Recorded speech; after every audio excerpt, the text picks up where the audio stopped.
좋아요와 댓글, 구독, 알림 설정까지 놓치지 마세요. 뉴스 속 경제 이슈는 더 쉽고 깊게, 최신 고용 동향은 더 빠르게 전해드리는 고용브리핑 365 시간입니다. 김주영 기자와 함께합니다. 어서 오세요. 안녕하세요. 네, 오늘 어떤 이슈가 있을까요? 오늘은요, 많이들 가기 꺼렸던 기피 업종이 최근 2030 사이에서 인기를 얻고 있다는 소식입니다.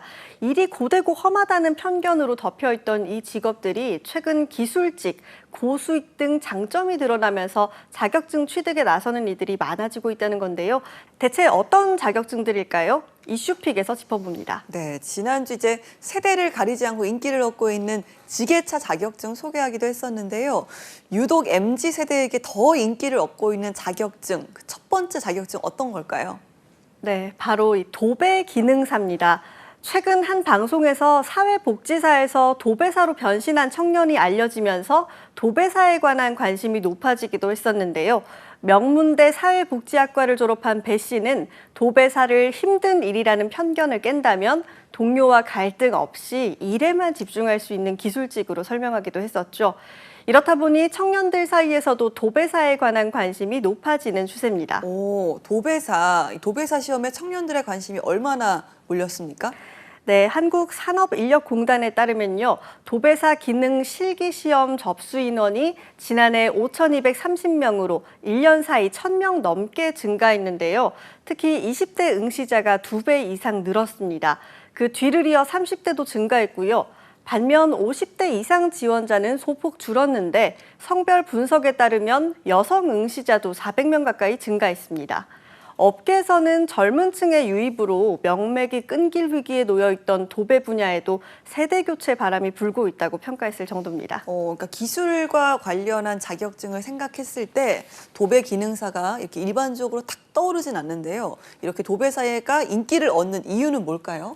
네, 도배사는요, 코로나19 이후에 인테리어에 대한 관심이 높아졌잖아요. 그러면서 주목을 받은 직업 중 하나로 꼽힙니다. 무엇보다 수익이 높다는 점인데 초보 일당은 평균적으로 6만 원에서 7만 원으로 알려졌습니다.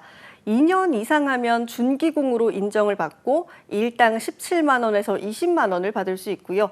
5년 이상 일하면 기공으로 불리면서 일당은 평균적으로 23만 원에 이릅니다. 한 달에 20일을 일한다고 가정을 하면 460만 원 정도를 벌 수 있는 거죠. 개인 사업자로 나서면 더 고수익을 만들 수 있고요. 그리고 다른 공사 업무와는 달리 날씨의 영향을 받지 않는 직업으로 사계절 내내 수요가 있는 편입니다. 네. 하지만 이렇게 수직으로 임금이 오르기까지 통과해야 할 시간의 고충도 만만치 않을 것 같은데요. 네, 그렇죠. 이 도배 기능사는요, 타일이나 단열, 전기 등과 비교해서 상대적으로 진입 장벽이 낮은 기술인데요.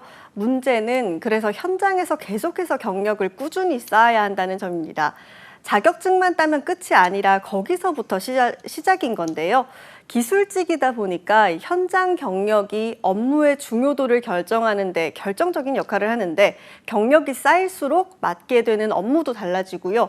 능력에 따라 일당이 정해지다 보니까 다양한 현장 경험과 노력을 통해 숙련자로 하루빨리 인정받는 게 무엇보다 중요한 직업군입니다. 네, 그러면 도배 기능사 자격을 갖추기까지의 난이도는 어느 정도일까요? 도배 기능사 시험의 특징이 있는데요. 필기 시험이 없다는 겁니다. 실기만 보는 건데 매년 4번의 시험이 있고요. 나이나 경력 등에 상관없이 응시할 수 있습니다. 시험은 도배 작업을 작업형으로 진행해서 3시간 안에 주어진 과제를 수행하면 되는데요. 100점 만점에서 60점 이상일 경우 합격하게 되는데 합격의 문턱이 생각보다 높아서 합격률은 40%도 안 된다고 합니다. 그러니까 시험의 난도가 꽤 높은 것 같습니다. 이 부분은 좀 어떻게 준비를 해야 될까요? 네, 보통 수험생들은요, 이 도배 학원이나 직업훈련 기관에서 2, 3개월의 양성 과정을 수료한 뒤에 시험에 응시하는데요.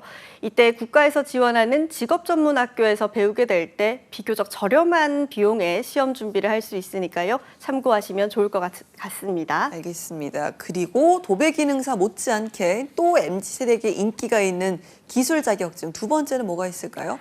네, 장례식장에서 유가족을 위로하고 장례상장의 이 전반적인 업무를 총괄하면서 고인의 마지막을 안내하는 장례지도사입니다. 죽음을 다루는 직업이라서 막연히 중년 이상의 세대가 많을 것 같지만요. 요즘 장례지도사의 상당수는 MZ세대라고 합니다. 보건복지부 자료에 따르면 지난해 서울 경기에서 장례지도자 자격증을 딴 사람의 42%는 2030 세대입니다.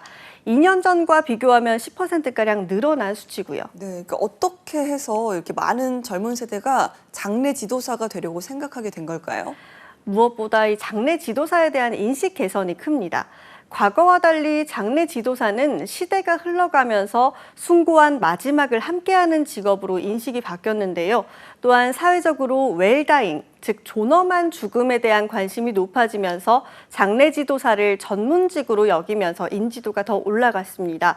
그러면서 요즘엔 이 장례 지도사를 양성하는 대학 학과나 교육원의 프로그램도 잘 돼 있고요. 다양한 매체를 통해서 장례 지도사라는 직업을 쉽게 접할 수도 있습니다. 맞습니다. 죽음에 대한 인식 자체가 예전과는 정말 180도 달라졌는데요. 자, 직업적인 전망은 어떻습니까? 고령화가 빨라지면서 이 직업의 유망 직종으로도 꼽힙니다. 여기 업계 관계자들에 따르면요, 2012년부터 장례지도사에 관한 국가 공인 자격 제도가 시행되면서 전문성까지 높아진 점도 직업적 인기 요인으로 꼽힙니다. 상조 산업의 성장으로 다양한 관련 직종에서 취업 기회가 늘어나고 있기 때문이죠. 네, 열심히 일하는 만큼 따라오는 연봉도 중요할 겁니다. 얼마나 됩니까? 연봉은 사실 어디 취업하느냐에 따라서 좀 달라지긴 하는데요. 일반적으로는 상조 업체냐, 대학병원이냐, 소규모 병원이냐 이렇게 규모에 따라서 나뉩니다. 평균 연봉은 4천에서 7천만 원 사이로 알려졌습니다. 하위 25% 연봉의 경우 2,869만 원, 상위 25%의 연봉의 경우에는 3,853만 원을 기록했는데요.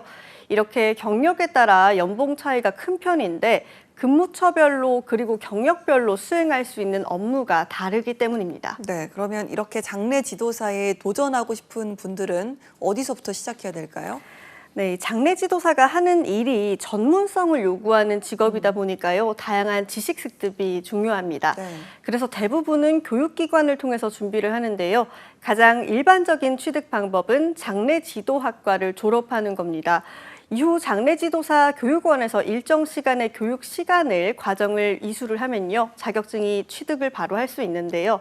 만약 장례지도학과 졸업자가 아니라면 장례지도사 교육원에서 기본 교육 과정을 6개월 정도 거친 후에 자격증 취득이 가능합니다. 현재는 관련 기관에서 이론과 실습을 거치면 자격증 발급이 가능한 겁니다.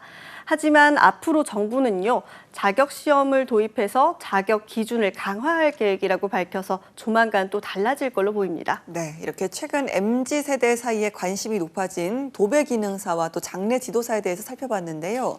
이런 현상을 보면 과거와는 확실히 직업에 대한 인식 자체가 달라졌다는 생각도 드는 것 같고요. 네, 맞습니다. 이 개인 사업자로 유연한 근무 환경과 고수입이라는 실리를 쫓아서 험한 일이라는 고정관념을 깨고 자격 취득에 도전하는 청년들이 늘어난 건데요.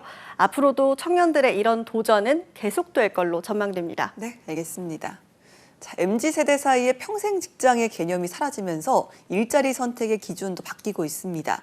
자기 주도적 삶과 자아 실현을 이루면서 또 경제적 여유까지 충족할 수 있는 일자리를 찾고 있는 건데요. 여러분은 어떤 자격증에 관심을 갖고 계신가요? 오늘도 김주영 기자와 함께했습니다. 고맙습니다. 지금까지 고용브리핑 365였습니다.